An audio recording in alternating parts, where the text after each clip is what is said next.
There's something so magical and compelling about the kind of television that you make, which very few people make. What is it about you? I've just, even in the 5 minutes we've been talking, the energy that you have, I hope you don't mind me saying, you're 89 years old, you seem indefatigable. What is it that drives you constantly to keep going, to keep exploring new horizons? Oh, only fun, you know.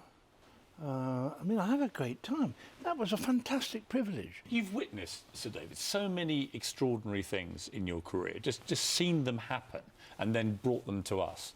Of all the things, and I know this is probably like asking for favourite children or grandchildren or whatever, but I'm going to try and pin you down. If you could replay one moment of all the things that you've witnessed involving all these fabulous creatures, which one would you go for? Well, I suppose part of the thing is you don't go for the thing that fell into your lap. You go into the thing that you tried to do for years and years and years and failed and eventually got. And that would be the display of the bird of paradise. I mean, I tried a lot of times to try and get that.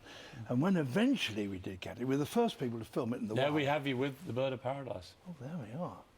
And why that? What was magical to you about that moment? That was a tame one, don't tell anybody. So that's not the wild one. No, that's the tame one. That's one in an aviary. But you saw one in the wild. And what is it about the bird of paradise? Not hard to track one down in an aviary. I'm just thinking, I've seen one of those. London Zoo. Exactly. But you saw the wild. What does it do, the bird of paradise, in the wild that excited you so much? It's got everything about it. I mean, it is one of the great magical mystery treasures of the Middle Ages. Well, yeah, the Middle Ages, 15th, 16th century.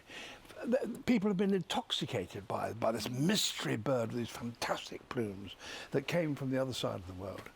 And I feel that too. I remember reading the first account by an Englishman, actually, who first saw the bird of paradise display in the wild in New Guinea.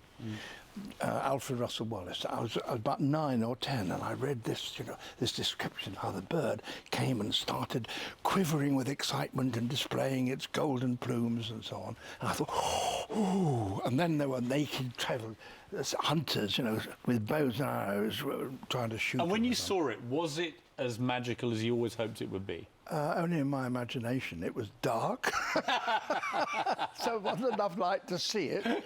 It was only just dawn, the sun was coming up. It was to start with, it was too dark even to film in black and white. But eventually the light came up and this thing did a couple of squawks, vibrated its feathers and flew off. I said, that's the greatest thing in the world. And the greatest thing in the world you have yet to see and would like to see, is there something still on your wish list? Oh, there are massive things, actually. But one of the things, if you'd asked me that about 5 years ago, I'd have said the giant squid. Which is an enormous animal which lives in the bottom of the sea. Well, actually, a Japanese team managed to film that at great depth. But we also know, that if you look at some of the sperm whales, they have huge circular scars on their heads, and that's where they've been fighting with giant squids at 1,000 feet down or something like this. I'd like to see that. What is the single most dangerous creature that you would least like to come up against? I suppose I would have to choose the king cobra. I mean, king cobra is, what, 12 feet long. It can rear up as tall as you, 6 feet. It is not in the least frightened of anything, human being.